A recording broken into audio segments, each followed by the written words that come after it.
Hi guys, I've been asked to demonstrate how to paint the paint actually apply it, and today I'm going to show you the things I do. That's my normal brush I do for painting the car itself, the body panels. It's made by Purdy, good quality brush, nice and soft but stiff at the same time if you get me drift, more springy.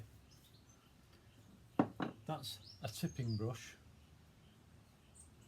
Once you've painted it on, the big panels and things, you smooth it off, just the weight of the brush on it, just like that, nice and gently, and it takes all the brush strokes out. This is my other brush. This is by Harris. This is a brilliant brush, this. I'm going to use this today to paint this boot lid, but it's ideal that for what we need. This is the paint. That's the paint I'm using, Old English White. Now you put that on neat to start with the first two coats, and then you thin it with this up to 10%, no more than 10%. So you pour it out in a little bit of a tin, say 300 mils, and probably add about 28, something like 30 mils, maximum 30 mils of this stuff, and mix it in well, and it'll go very thin and runny. And then I've put, I don't know if you can see this, I've got a slow cooker here.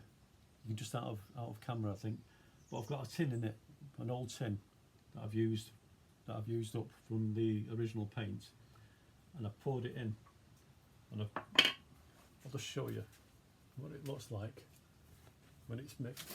If I can get a stirrer, just bear with me. There's one.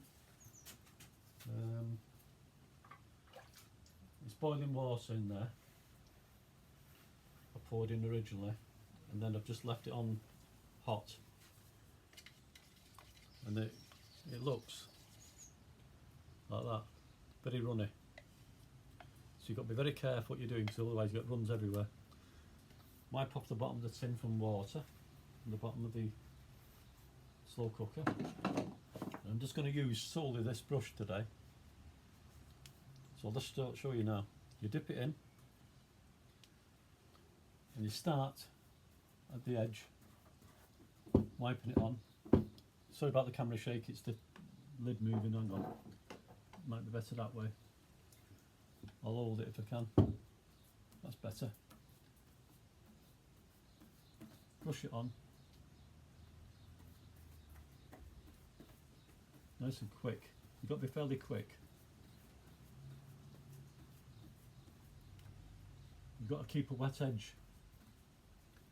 I'm not dipping a lot of paint in, and all you do then is go over it gently, like that, very, very gently, until you get to the edge where it's wet,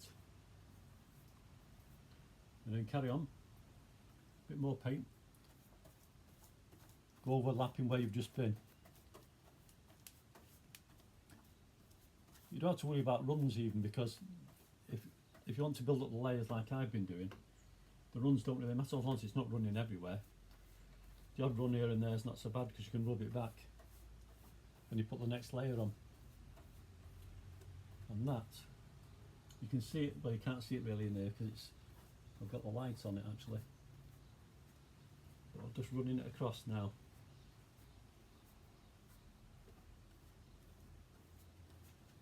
And I'll show you in a second what it looks like. On the wet edge, gently on it again. You can actually see the lines disappearing in front of your eyes. It's fantastic stuff. And if you're doing bigger panels, the only thing you've got to do is keep the paint warm. So after about, say I've done this boot lid, if I'm going on to say, I don't know, the bonnet, afterwards I won't just leave the tin out like that. I'd put it back in the heat. Just heat it up. It just makes it flow easier. Plus with the additive of the PPA, what it's called, additive, it makes it a lot easier. So you just brush it out and then feather it across. That's all it is, it's feathering they called it I think years ago, but sorry no, they called it tipping years ago. Most people call it feathering out. The decorators and people call it now. But it's the same thing. And all you do is just go across like that. Make sure you cover all the nooks and crannies. It don't matter if you wrap it on like that and then smooth it off. Once you smooth it off afterwards, don't just whack it on, because you'll have brush strokes all over the place if you do. You've got to feather it across. That's the trick. And then leave it alone. Don't, if you see a run on it after you've say up this end now, I wouldn't touch it, because if I do, it's forming a skin on it very, very quick. And there's a hair there. And if you do, you'll smudge it and make a right mess of it. So the thing is to leave it well alone. Once you've applied the paint, you can't go back on top of the front edge I've just started, where I started from, I should say. You've got to keep a wet edge. You can only go to the wet edge, which is here where I am now. You're out of camera now, aren't we? Sorry about that. And then you just smooth the edge off there.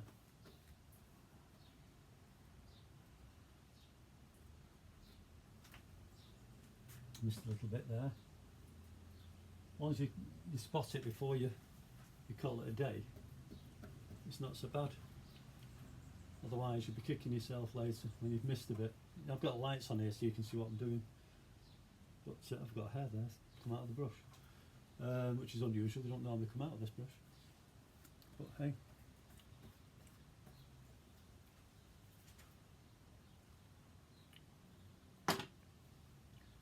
And that is that, as they say. Got a few bits flying about here. It don't matter, I'm going to go a bit anyway.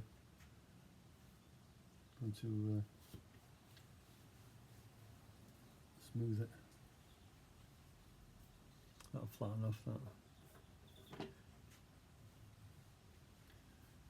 And like that, that's it. And that's all there is to it really, basically. Just give you a, bear with me, I'll just put the camera on. You can see what it dries like. Well, it's not drying. It'll dry a lot better than that once it seems to just merge in together. I don't know why, what it is. But I hope that helps. If you've got any questions or you want any help or advice, don't hesitate to contact, and I'll help you as much as I can. Thanks so much for watching. Bye for now.